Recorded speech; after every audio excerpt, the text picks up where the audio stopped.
communities are really important for everybody, and we know that a community is built on good communication. You can't have a community without communication.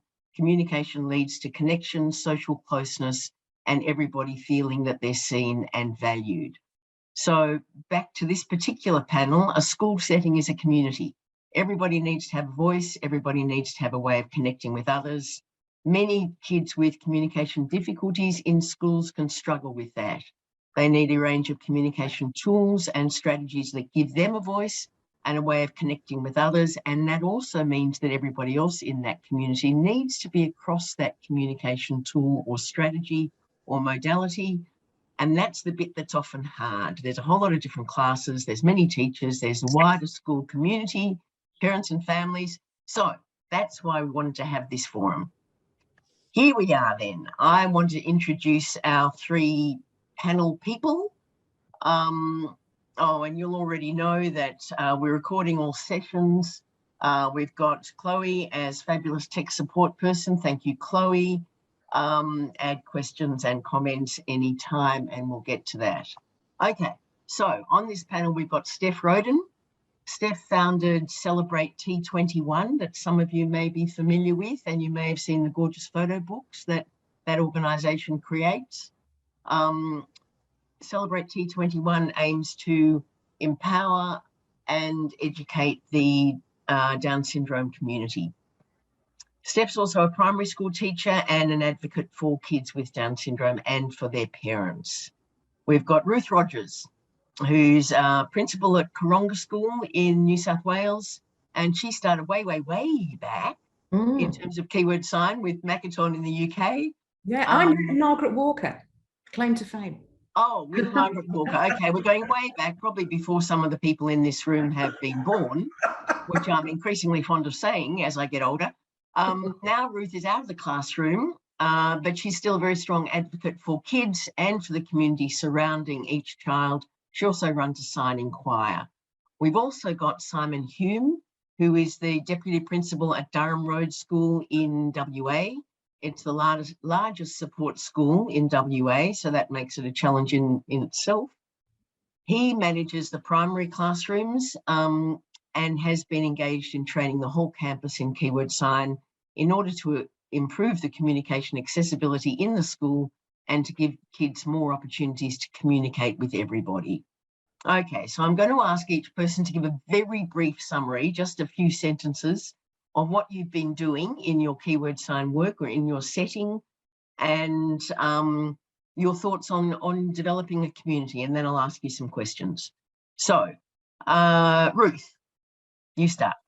Yes, so as my role has moved out of being directly in a classroom, my main contact with students is via the signing choir. So I work with a team of people who lead the signing choir.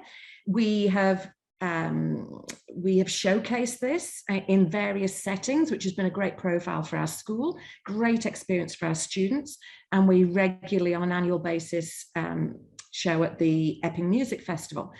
So my role has become more community-based. So I ensure that all our staff are trained in keyword signing. That includes new staff that come to us.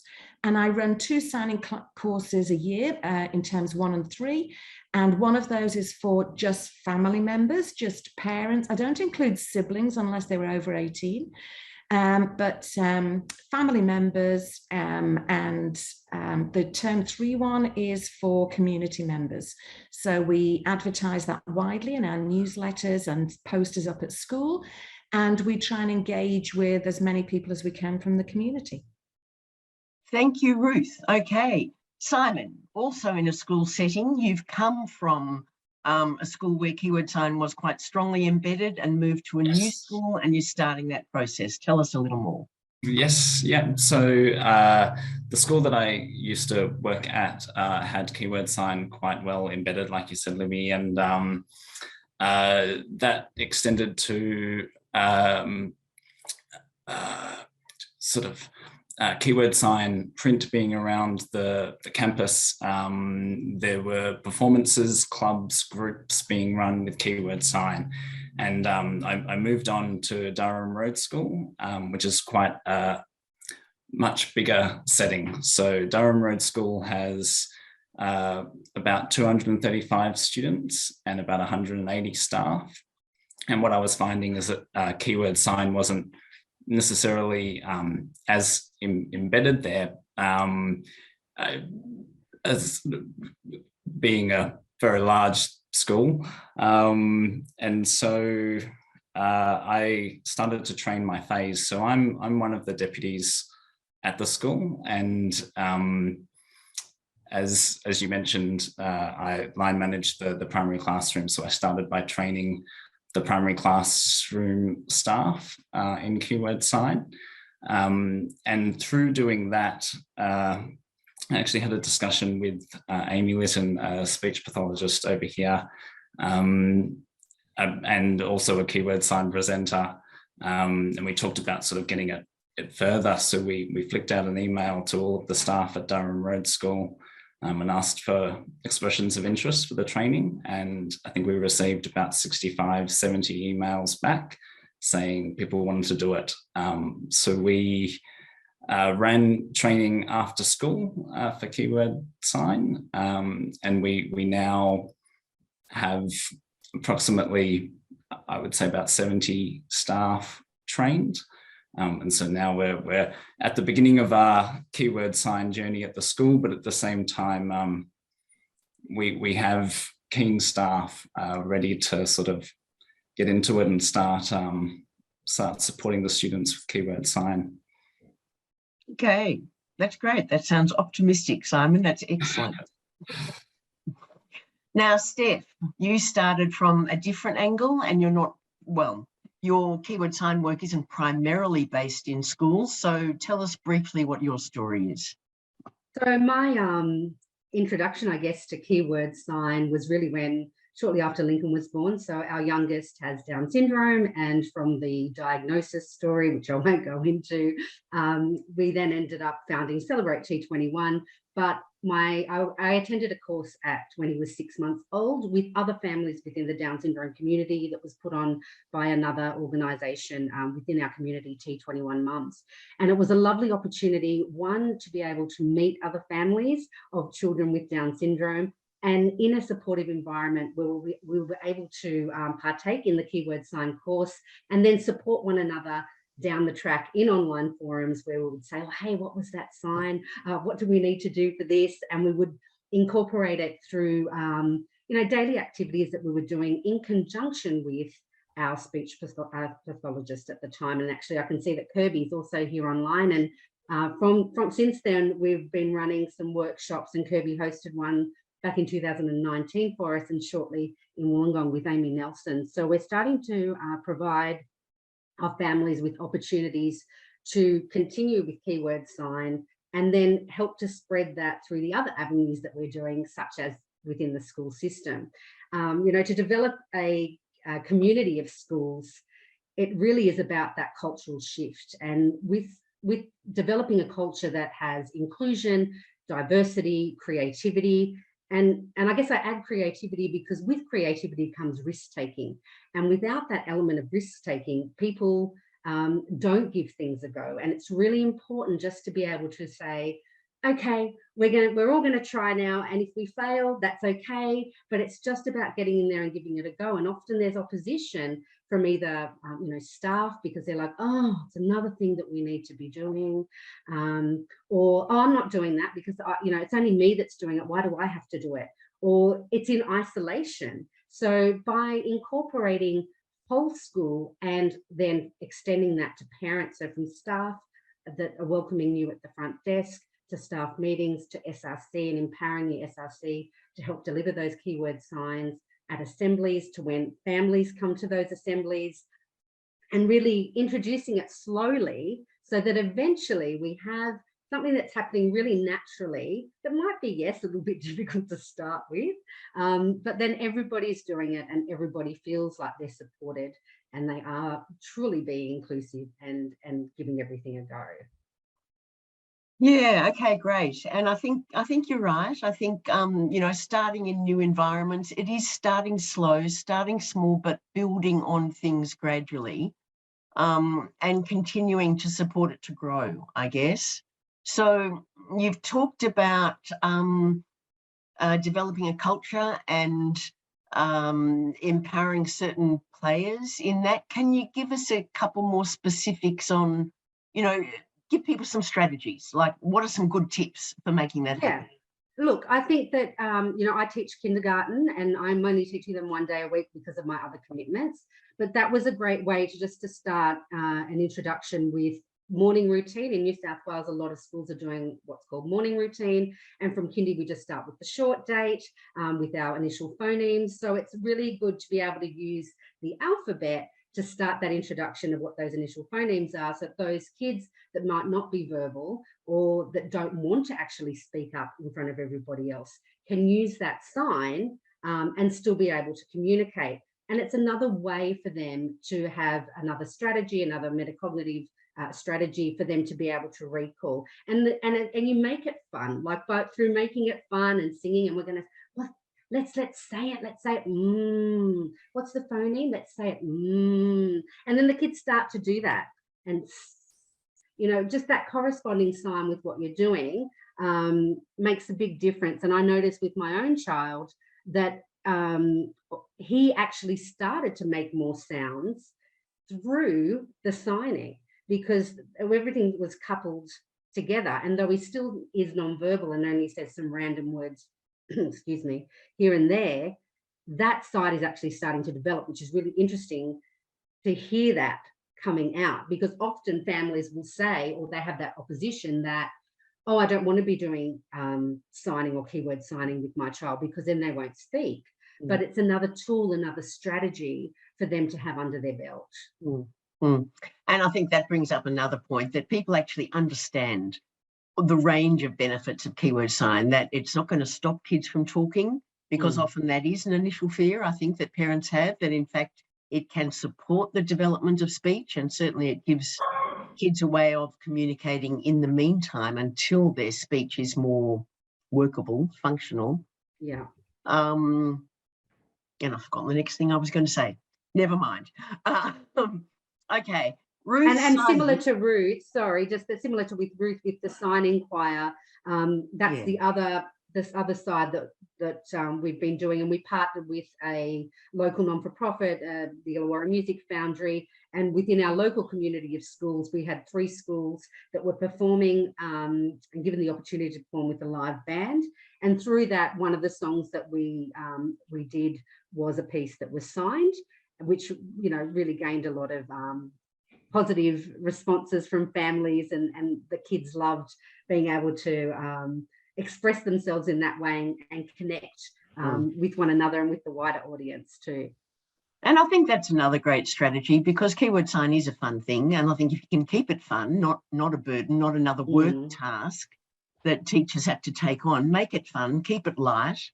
It encourages people to have a go. And God knows, nobody has become good at any skill without making 1,000 mistakes along the way. So it's okay if you get it wrong.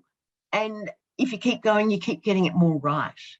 Yeah. I think the other thing I was going to mention, Steph, is you've talked about using finger spelling, so the hand shapes for the alphabet, to support kids in that kind of session at school. What other kind of signs have you been supporting people to introduce in different settings? Just those first, even as your simple thank you, please, toilet, drink, those simple signs that often within a classroom finish. You always have the kid will go, I'm done. So it's just those little signs that help to speed some of the things along that we might be doing in the classroom and be a little bit less disruptive. But what I find really interesting is that when you introduce a new sign, so let's just say it is please, that they will be trying to pop that sign in as many times as they can throughout that first, day for me, because I'm only there on a Friday. But even when I return the following week, the first opportunity they get to go please, they'll do it, because they really seem to have a genuine love of partaking in that and being another way for them to be able to, I guess, not only communicate, but well, expression is a form of communication. I just find that the little ones in particular really grab onto that. And if we can harness that at that younger age, where they are most willing to make those mistakes. I mean, obviously, the older we get, the more guarded we become. That can make a real difference, because those little people are the ones that will be running around the school saying thank you to the other kids. Oh, do you want to play? You know, just practicing naturally what they've been learning. And I think that's another great thing. If you can get some kids excited about it, they become a model in a way of keyword sign exists and it's here and it's fun. Let's do it. So, you know, kind of mini champions in a way, aren't they? Yes, absolutely. All right. So Ruth, Simon, back to you've both had experience of where it has been embedded quite strongly. What are some outcomes that you've seen from that? What have been some good things that have come out of keyword sign working well and developing in different communities? I'm happy to sort of jump in if you don't mind, Ruth. I think having shared signing vocab across a school environment is a good thing. At the school that I used to work at, we used almost like a sign of the week system. And we developed, and that's also one of the actions that I'm sort of looking at for the school that I'm working at currently, is having an understanding of those words that are used in that context and having everyone sort of on board. I think Steph is right, and you'll be in saying that you need some champions. So having some staff who are really sort of keen to get in there, get the training done, you know, use the signs. I think it works especially well when you have a team environment working in classrooms. We have a number of education assistants as well as a teacher in our classrooms. So having some keen people in there to sort of, you know, get the others on board really sort of works to spread the enthusiasm. Okay, so having champions, having people modelling it. And what benefits did you see? I think it improves communication across the board. So I always sort of say it's like it's giving even more of an avenue to for the students to sort of use for communication. It's like checking as much language as humanly possible at the students, so that comprehension is sort of you know, I think it's important to have a multimodal approach. So using keyword sign as well as other communication methods to sort of allows the students to have a voice.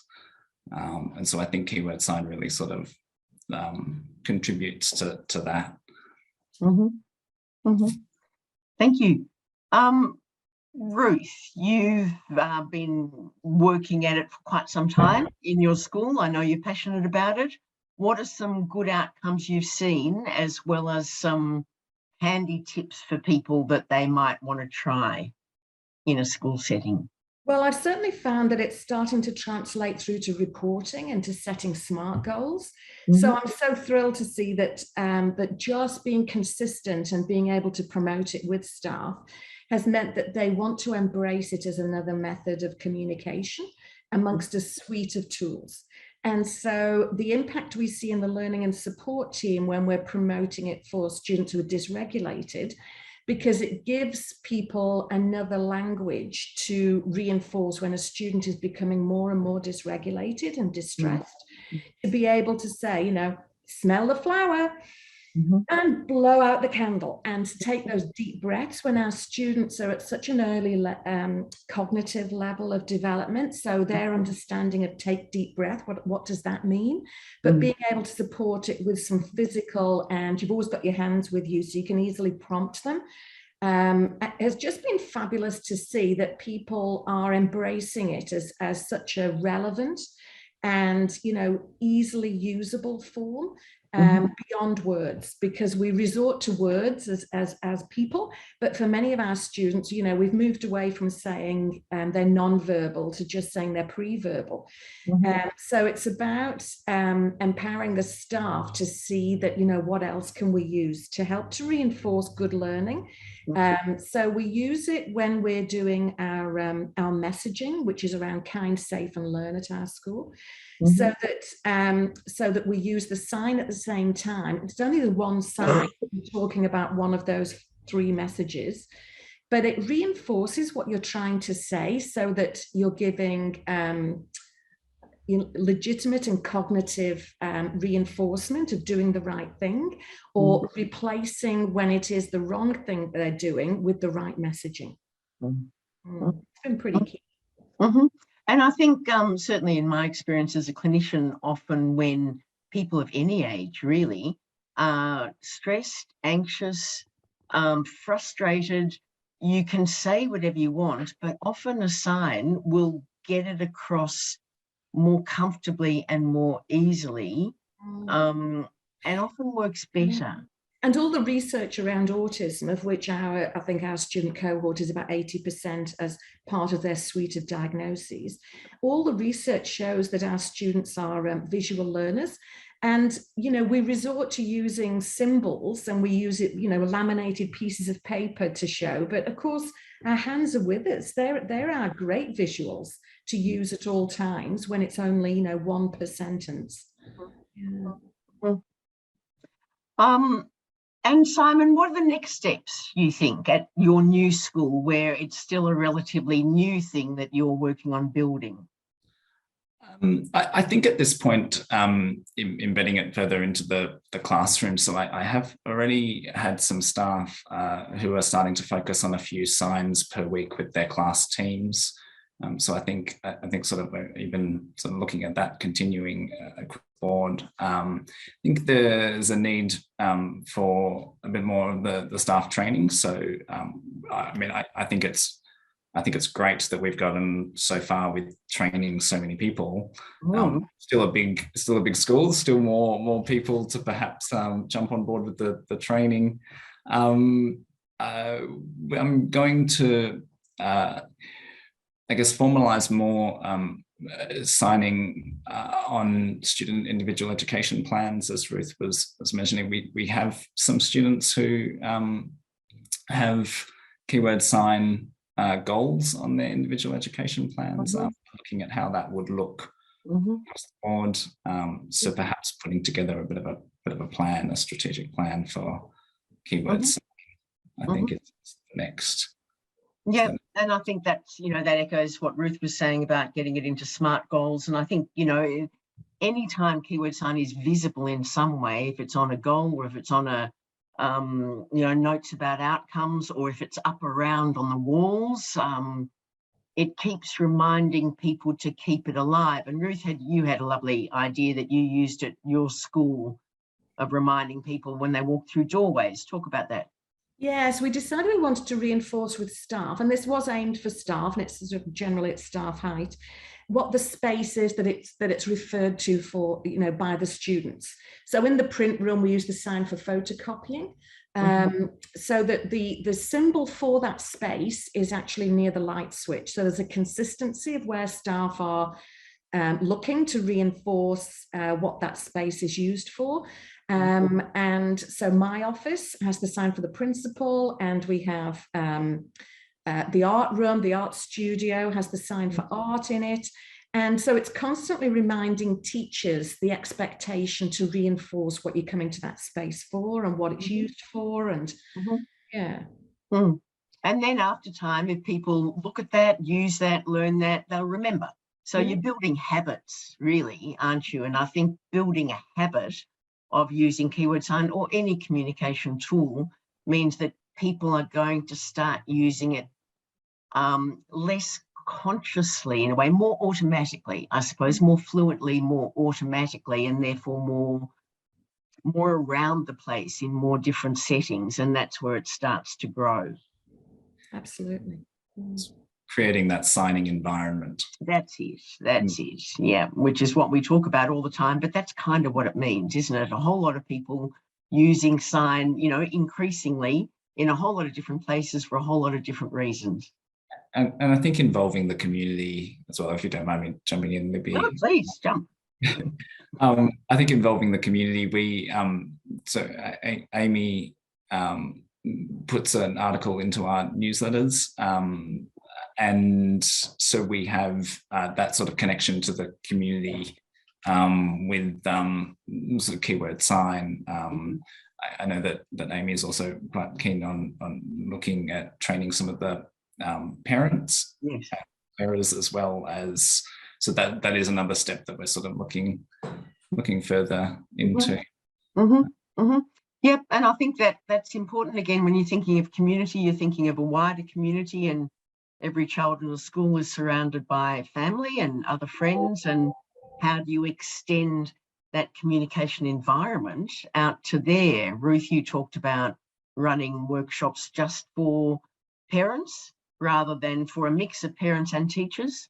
Yes, we differentiated between the two because we'd had some moments where parents can start disclosing and they're not even consciously considering sharing a moment in their lives. But we've just found that's been a bit of a theme that's happened, and it's almost a counselling session where families have supported each other and talked about when they had their diagnosis for their young person, or when they perhaps realised their child wasn't meeting the regular goals, or the discussions they had with paediatricians and other clinicians. And so we keep the family workshops distinct from a more professional workshop. And that's in order to sort of protect some of our families so that they feel that they're in a safe place, that they feel that we can, when it's appropriate, we can also just share some of that, because it's been very rich in supporting the whole school community. And Ruth, how have you found that parents, how do parents feel about you offering workshops about keyword sign, about you using keyword sign in the school? What's their approach to it? It's been fabulous. COVID exempt, because that was a bit of a page turn of a couple of years. I sort of thought that after a couple of years it might tail off, because it just felt like, special schools by definition are quite a small cohort. So we have about 77 children, 40 staff. And so you sort of think you've reached, I've been at the school for 6 years now, and you'd sort of feel I'd reached most of those families. But what is great is that families are wanting to come back again. And I'm thrilled about that, because they feel that it was a good experience. They all, in the responses, they all talk about, because we try and make it fun, and we've got some great videos, and we try and mix it up and include the signing choir in that session, so that they either come along to the room or we go along to the session in the hall where they're practicing. And it's provided quite a sort of diverse opportunity for families to meet and to understand the use of keyword signing in different contexts and for different reasons. So we have, some families who see that it is a more receptive language for their young person. And there's great validity in that, because it just adds another layer of communication for them and to them. And it's been really well received. And I've had people recently who said, "Oh, I'll definitely come back next year, because I need to keep practicing and need to keep reminding myself." And I look forward to it. And, as a principal, it's a great day. I'm exhausted. I don't know whether that's because I am out of touch with a day on my feet teaching, or whether that's that whole, making sure everybody feels included, I give lots of examples of their child or their class, so that they feel that that it's personalized, and that and exactly the range in which it can be offered. We've just had a comment in the chat from Tanya. Wonderful. Ruth, what's the duration for parent training? I do a 6-hour workshop, split up with morning teas and lunches, which is when I tend to show some additional, we do things like the Down syndrome one from the UK about the parents with the children in the carpool karaoke, and Wouldn't change a thing. wouldn't change a thing. And they've done one annually, and they've also done one with dads. So we're sort of, even when it's break time, we're just showing them, and you don't have to stay in that room because it's also a time to, you know, catch up on the phone or texting or whatever. But people stay for the whole duration, and it's been really good. So yeah, 6-hour workshop, and I do have followed the traditional style of workshop. I've tried to cater it for the known parents that I've got attending, and I know their students. And so prior to a workshop, I'll also try and touch base with the class teachers, because it's really great if I can include some understanding of, you know, emerging skills, emerging signs, and their parents appreciate that they can identify then with the stories that I'm telling and the scenario. And by the way, everybody, we've got a few minutes left. Do put any questions in the chat if there's anything you want to ask our panel, or any comments or feedback. Steph, now you've touched on this new project you're all kind of embarking on, involving a number of schools. So you're setting up some training, and you're also working with each of those schools to support them to embed keyword sign a bit more. Can you talk about that for another minute or two? We're looking at, we're still in the development of the program, obviously, but looking at involving a few local schools, and that would include a preschool, primary school, hopefully a high school, but also with the University of Wollongong, having some of those teachers that are just coming out and also just starting, that would also help to implement that, because often they're really keen. And so utilising some keyword sign and providing training for those teachers, but also giving them the opportunity to help to, you know, implement the program, and then utilising the Student Representative Council to help deliver that and empower them to deliver it to whole school at assemblies, to have, if we've got, because it's in partnership with Celebrate T21, to have some of our ambassadors perhaps helping to create the videos that would be shown, so that we've got, you know, showcasing a whole range of different people that can be included in what's happening, and raise, I guess, and advocate for different types of inclusion and diversity in a number of ways. I guess that's what I'm trying to spit out here, sorry. You know, really getting in there to show that we can all together, you know, we always say within our community, we're stronger together, and I think that you know, really stands for a lot of different communities that are out there, and when we all work together, and understanding too, I guess, and we've said this to some of the schools that we've spoken with preliminary, is that allow the time for things to take place. I mean, with my own son, as I mentioned, we started at 6 months, but it really was when he was 3 that all of a sudden a lot of signs then came out, and that perseverance or persistence in doing what you're doing and just keep at it, and then we saw the benefits of all that hard work that we had been putting in. So, you know, they are taking things on board. Everybody learns at a different rate, as we know, and you've just got to keep on going at it. So yeah, we're really excited to be able to do this, and obviously to provide, you know, there needs to be that ongoing support for the teachers, for the parents, like everybody needs to be involved in some level, so that it does prove to be successful, because without the support of that community, that family, you know, whatever it is that you'd like to name it, things don't develop. So even when reaching out, if the whole schools are doing things like your schools are doing out there, when they are all doing that and then they mention it to another person, then perhaps that's a way that even in the sports club at the beginning of a soccer game or baseball or whatever, that they could start to do one little sign that, you know, just starts to creep in there, and become more normalized in what we're doing. Fabulous. Okay, I'm just looking at a few more comments. Kathy, thanks. You've written about assisting a local childcare centre to implement keyword sign about 3 years ago, and you've seen that it's still well embedded in their centre and practices. That's great.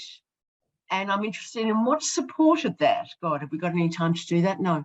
And Stephanie has developed a school-wide keyword sign program on the communication committee and posting signs of the week to the school Facebook page. Now that's a great idea. So they can practice those signs at home. You make a video of the signs, you post the pathway or location on the core word board, of the symbol on the core word board, and you've got great feedback from that. That's an excellent idea. Okay, Kathy, we've probably got like a half a minute. Can you put your camera on and talk? And what do you think has made that work? 3 years later, it's still working in that centre. What's worked? Why?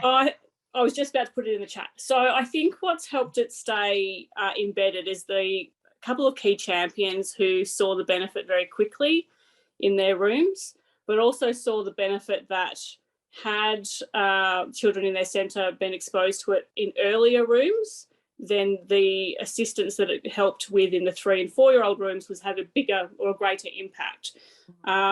Management saw the benefit and started to write it into staff development, started to write it into plans. So it's now well embedded into practices. So when new staff come on board, they have a requirement to be using it. It's not just an add-on anymore. Okay, fantastic. So that's a quick story, nice quick story of a long-term process, really, of some years where it did keep gaining momentum. And I think that's kind of important for people to remember. You don't fix this in, a term or even a year. It's something that does keep on growing over time if you've got champions in place, if you're patient, and if you just keep feeding it, a bit like a new plant, keep feeding it and it will keep growing. Gardening, one of my favourite analogies. Okay, we're going to have to stop. I don't want to stop, but we're going to have to stop.